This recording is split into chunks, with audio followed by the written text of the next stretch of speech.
het statuut werd ondertekend, was dat een afronding van het dekolonisatieproces.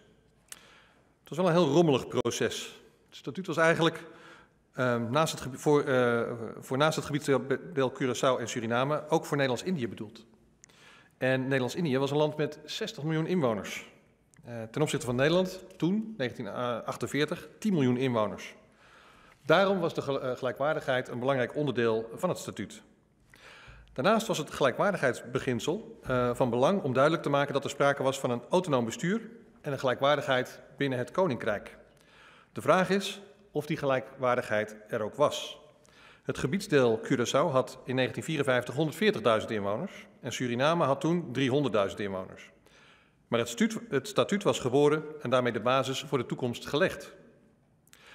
Een belangrijk artikel om de saamhorigheid te benadrukken is artikel 36 van het statuut.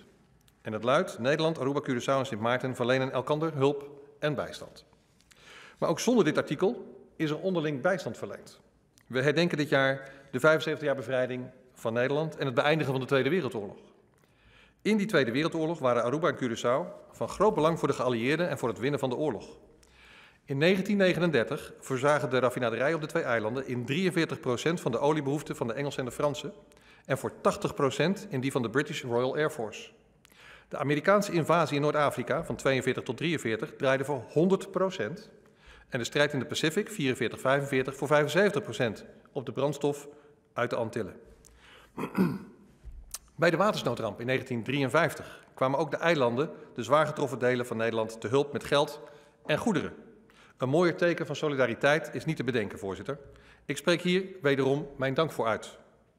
Maar solidariteit is niet alleen van belang tijdens noodsituaties of rampen.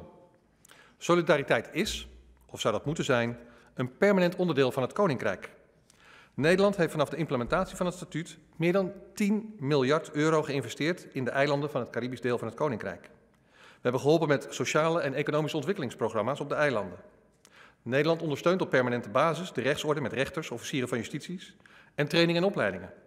Bij de aanpassing van het statuut in 10-10-10 heeft Nederland 1,6 miljard aan schuld overgenomen en daar betalen we nog steeds aan af. En na de orkaan Irma doneerde Nederland 0,5 miljard voor de wederopbouw van Sint Maarten.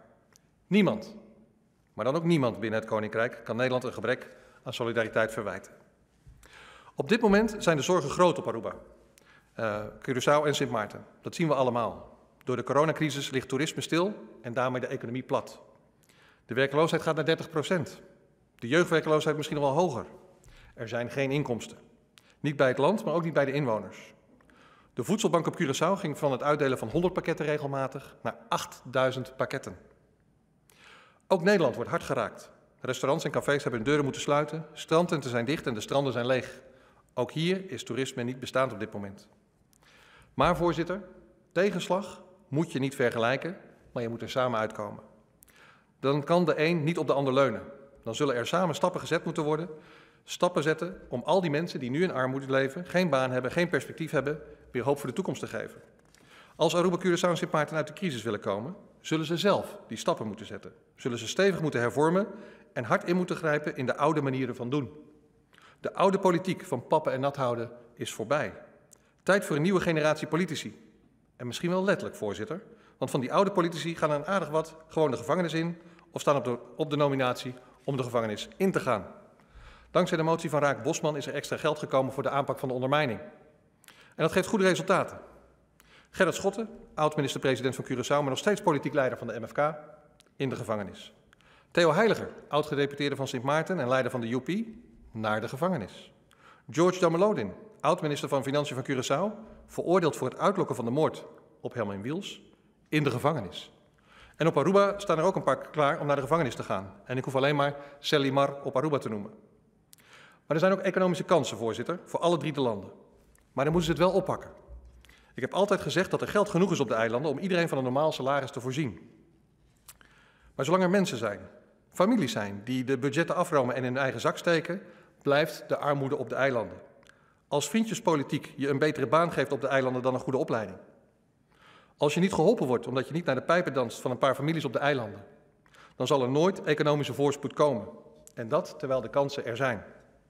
Voorzitter, voordat we gaan praten over geld naar de eilanden, wil ik eerst weten waar het geld gebleven is. Waar is het geld gebleven wat onder de regering Schotten op Curaçao is verdampt? Het gaat om honderden miljoenen. Dat geld staat bij iemand op de rekening. Waar is het geld van de landtransacties op Aruba? En het geld voor de ministers die geld krijgen voor illegale werkvergunningen? En ik herhaal de deal met Selimar nog maar eens. En waar is het geld van de casino's? Sportwetkantoor Pinnacle zet voor miljarden om. Waar is dat geld en waar is de belasting van dat geld? Ik durf te wedden dat het geld op rekeningen staat van een paar families. De elite van de landen steekt het geld in haar eigen zak, ten nadele van de bevolking die in armoede leeft. Wat de VVD betreft is een extra voorwaarde voor het verstrekken van leningen een volledige openheid van financiële zaken van individuen en bedrijven. En laat een ieder maar aantonen of het verkregen bezit, en ik noem een willekeurig getal, maar laten we eens beginnen met de toets op het bezit van boven de $25.000. Als die op een eerlijke manier tot stand is gekomen. Als ze niet kunnen aantonen dat het bezit op een eerlijke manier tot stand is gekomen, vervalt het bezit aan het land. Want ik ben ervan overtuigd dat heel veel geld op een beperkt aantal persoonlijke bankrekeningen staat. En bankrekeningen niet alleen in de landen, maar ook op buitenlandse rekeningen. En klopt het dat op Sint Maarten de statenleden geen premie voor hun pensioen betalen? En wanneer gaan zij met pensioen? En is er dan sprake van een middelloonregeling of nog steeds de riante eindloonregeling? En is er nog sprake van vroegpensioen bij de bestuurders en statenleden van de Caribische landen? En hoe zit het met de ziektekostenverzekeringen en de premies die zij daar moeten betalen? Betalen zij ook nog steeds hun eigen bijdrage? Kan de staatssecretaris aangeven of deze inkomsten ook onder de regeling van vermindering vallen? Voorzitter, het wordt tijd voor schoon schip op de eilanden. Weg met de oude politiek en daar is het nu tijd voor. Het statuut is ook oude politiek. De huidige situatie laat zien dat er geen sprake is van autonomie bij de landen. Dat er geen gelijkwaardige positie is binnen het statuut.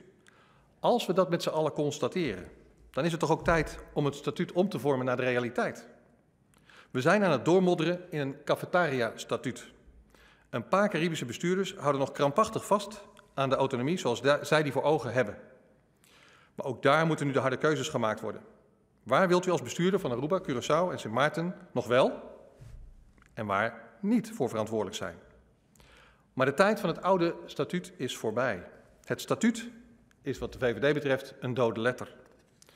Voorzitter, voor de VVD is het volstrekt logisch dat er hulp gaat naar de eilanden. Noodhulp per direct en ook Defensie staat gelijk paraat en is aanwezig. Vanzelfsprekend. Maar als we het hebben over ondersteuning van de begroting is het andere koek. Als het geld de bodemloze put ingaat, is het weggegooid geld. Aruba, Curaçao en Sint Maarten moeten nu hervormen om hun economie duurzaam te maken. Alleen op basis van harde afspraken over de hervormingen en de te halen tijdlijn kan er gesproken worden over een lening, niet eerder. En voor de VVD staan de voorwaarden ook niet open voor onderhandelingen. De voorwaarden die gesteld worden aan komende leningen zijn bindend en non-negotiable. En de landen hoeven er niet mee in te stemmen. Het hoeft niet, het is een keus, maar dan komt er geen geld. Voorzitter, ik hou van helderheid en ik zag vandaag een kop in de krant, take it or leave it. Voorzitter, en dat is glashelder. Het is nu tijd voor de bestuurders op de eilanden om door te pakken. Goed dat Aruba dat ondertussen gedaan heeft. De uitspraak van de minister-president vond ik minder gepast. Er is geen sprake zijn van het loopjongen zijn van Nederland. Hij is volgens mij de loopjongen van de inwoners van Curaçao. En zoals die inwoners er nu aan toe zijn, kan deze minister-president van Curaçao beter wat harder gaan lopen. Tot slot, voorzitter. Het is nu tijd voor harde keuzes. In alle landen. Tijd voor nieuwe politiek. Tijd voor een nieuw statuut. Het statuut is dood. Leven het statuut. U heeft zelfs